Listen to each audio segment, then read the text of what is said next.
बिस्मिल्लाहिर्रहमानिर्रहीम। अस्सलाम वालेकुम दोस्तों, नई वीडियो में खुश आमदीद। दोस्तों, रूस ने अमरीकी जहाज तबाह कर दिया, कशीदगी में इजाफा, नाटो इत्तेहाद और अमरीकी फौज हरकत में आ गई, बड़ी जंग के खतरात मंडलाने लगे। जबकि दूसरी जानिब चीन और अमरीका में भी बड़े तसादुम का खतरा पैदा हो गया। वीडियो की तफसील में जाने से पहले आप देख रहे हैं हकीकत की दुनिया डॉक्टर अली के साथ। हमारा चैनल सब्सक्राइब करके घंटी के निशान को दबाना मत भूलिएगा। इस वीडियो को ज्यादा से ज्यादा फेसबुक, व्हाट्सएप और सोशल मीडिया पर शेयर जरूर करें। शेयर और लाइक करने के साथ साथ कमेंट बॉक्स में पाक फौज जिंदाबाद, पाकिस्तान पाइंदाबाद और पाकिस्तान के गुमनाम हीरोज को सलाम का नारा कमेंट जरूर कीजिएगा। दोस्तों, यूं लगता है कि अमेरिका अब अपनी सुपर पावर के रास्ते में आने वाली बड़ी ताकतों के साथ टक्कर लेने के लिए अपनी बका की आखिरी जंग लड़ने को तैयार है। एक तरफ तो बहरा जनूबी चीन में चीनी बहरी जंगी जहाजों को डुबोने की अमरीकी एयरफोर्स की जानिब से धमकी दी जाती है, तो दूसरी जानिब रूस ने धमकी नहीं दी, बल्कि रूस ने अमली तौर पर ताकत का मुजाहरा करते हुए अमरीकी ड्रोन तैयारों को मार गिराया है। जी दोस्तों, अमरीकी फौज का कहना है एक रूसी लड़ाका तैयारे ने अमरीकी ड्रोन को गिराया, जिसके नतीजे में बगैर पायलट के एक अमरीकी तैयारा बहरा असवद में गिरकर तबाह हो गया। अमरीकी फौज का कहना है कि ड्रोन बैनुल-अक़वामी फिजाई हुदूद में मामूल की परवाज पर था कि दोनों रूसी जंगी तैयारों ने इसे रोकने की कोशिश की। अमरीकी यूरोपीय कमांड ने कहा कि मंगल के रोज पेश आने वाला हादसा रूसियों के गैर पेशावराना अमल का नतीजा है। रूस का कहना है कि अमरीकी ड्रोन दौरान परवाज एक तेज मिनोर के बाद गिरकर तबाह हुआ और रूस ने अमरीकी ड्रोन से रूसी तैयारों को किसी भी किस्म के राबते में आने की तरदीद की है। रूसी वजारत दिफा ने यह भी कहा कि अमरीकी ड्रोन तैयारा अपने ट्रांसपोंडर्स को बंद करके परवाज कर रहा था। ट्रांसपोंडर मुवासलाती आलात हैं जो तैयारे को ट्रैक करने की इजाजत देते हैं। अमरीकी फौज के मुताबिक ये वाकया वस्ती यूरोपीय वक्त के मुताबिक तकरीबन 7:03 पर पेश आया।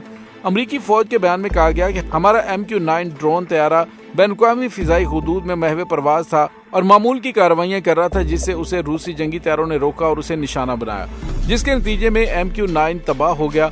बयान में यह भी कहा गया कि इस तसादुम से पहले कई बार रूसी लड़ाका तैयारे Su-27 ने लापरवाही का मुजाहरा किया और माहौलियाती तौर पर गैर मुनासिब और गैर पेशा वराना अंदाज में ड्रोन पर ईंधन फेंका था। MQ-9 रेपर 66 फीट के परों वाली निगरानी करने वाले ड्रोन तैयारे हैं। व्हाइट हाउस के तर्जुमान जॉन कर्बी ने कहा कि बहरा असवद के ऊपर रूसी तैयारों का अमरीकी तैयारों के साथ आमना सामना को गैर मामूली बात नहीं थी, लेकिन ये पहला मौका है कि इसके नतीजे में ये हादसा हुआ है। व्हाइट हाउस के तर्जुमान जॉन कर्बी ने कहा कि बहरा असवद के ऊपर रूसी तैयारों का अमरीकी तैयारों के साथ आमना सामना कोई गैर मामूली बात नहीं थी, लेकिन ये पहला मौका है कि इसके नतीजे में एक हादसा हुआ है। सन 2014 में रूस की तरफ से क्रीमिया के इल्हाक के बाद से खित्ते में कशीदगी बढ़ चुकी है और रूस के यूक्रेन पर बड़े पैमाने पर हमले के बाद से अमेरिका और बरतानिया ने जासूसी और निगरानी के लिए ड्रोन परवाजें बढ़ा दी हैं। अगरचे ये ड्रोन हमेशा बैनुल-अक़वामी फिजाई हुदूद में परवाज करते हैं, यूक्रेन में जंग शुरू होने के बाद ये पहला मौका है कि जब यकीनी तौर पर रूस की फौज मगरिब के साथ तकरीबन बराह रास्त तसादुम में आई है।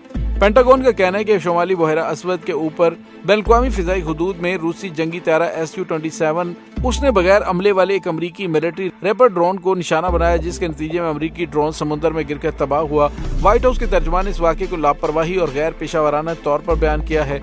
अमरीकी फौज की यूरोपीय कमांड ने कहा कि सोवियत दौर के लड़ाका तैयारों के एक जोड़े ने निगरानी करने वाले ड्रोन को बैनुल-अक़वामी फिजाई हुदूद में रोका और उस पर ईंधन फेंककर उसे इतना नुकसान पहुंचाया कि उसके अमरीकी कंट्रोलर के पास से समुद्र में गिराने के सिवा कोई भी चारा नहीं बचा था।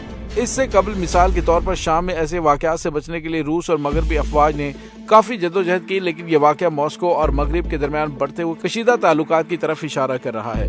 तो दोस्तों, यहाँ पे आपको ये बताते चलें कि रूस की जानिब से अमरीकी इल्जामात को बेबुनियाद करार दिया है और उन्होंने कहा कि आज खुद ये तैयारा गिरा, लेकिन इसमें कोई शक नहीं कि रूसी सदर व्लादिमीर पुतिन की जानिब से मुतअद्दिद मरतबा अमरीका और यूरोपीय ममालिक को वार्निंग दी गई है और इस वाक़े के बाद से खित्ते के अंदर एक बड़ी जंग के चांसेस बढ़ गए हैं। दूसरी जानिब आपको ये बताते चलें कि अमेरिका और यूरोप की जानिब से यूक्रेन को बड़े पैमाने पर असलहा और गोला बारूद देने का सिलसिला भी जारी है ताकि वो रूस को रोक सकें। लेकिन दोस्तों, यहाँ पे आपको ये बताते चलें कि रूस ने अमेरिका को उनका रैपर ड्रोन गिराकर एक वार्निंग दी है कि इसके बाद खित्ते में वो उनके खिलाफ क्या क्या कार्रवाइयां कर सकते हैं। दोस्तों, दूसरी जानिब आपको ये बताते चलें कि चीन के साथ भी सींग फंसाने की अमेरिका कोशिश कर रहा है। अब ऑक्स ममालिक के मुआहदे की कुछ तफसीलात सामने आई हैं, जिसमें ऑस्ट्रेलिया, बरतानिया और अमेरिका ने एक मुआहदा किया है। सोमवार के रोज सैन डिएगो में मंजर आम पर ऑक्स के मुआहदे की तफसीलात सामने आई, जिसके मुताबिक बहर हिंद और बहर काहिल के इलाके में चीनी फौज की तोसी का मुकाबला करने के लिए ऑस्ट्रेलिया, बरतानिया और अमेरिका एक दूरस्थ दिफाई और सलामती का इत्तेहाद कायम किया है। इससे अफ्रीकी यानी 3 मुल्कों के इत्तेहाद के बारे में बीजिंग ने संगीन इल्जामात लगाए और इस इत्तेहाद को खतरनाक रास्ते पर गामजन होना करार दिया है।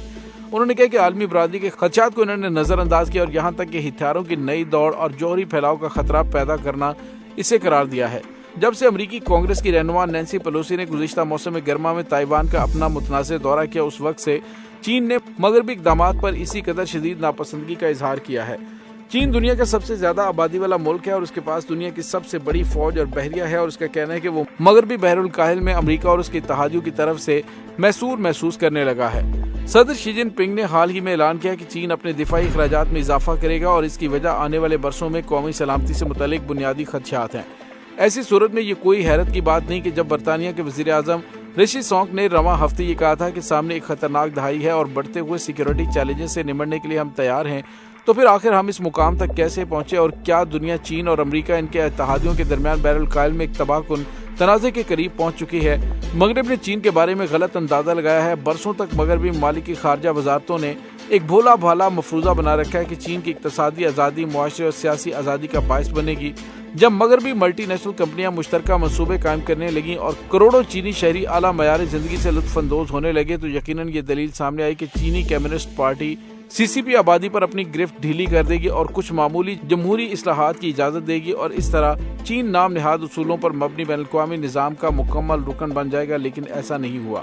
دوستو، یہاں پہ آپ کو یہ بتاتے چلیں کہ اب امریکہ کی جانب سے کوشش کی جا رہی ہے کہ وہ روس اور چین دونوں کو اکٹھا انگیج کریں، لیکن چین کے پاس اب اتنی فوجی طاقت ہو چکی ہے کہ وہ امریکہ کو منہ توڑ جواب دے سکتا ہے۔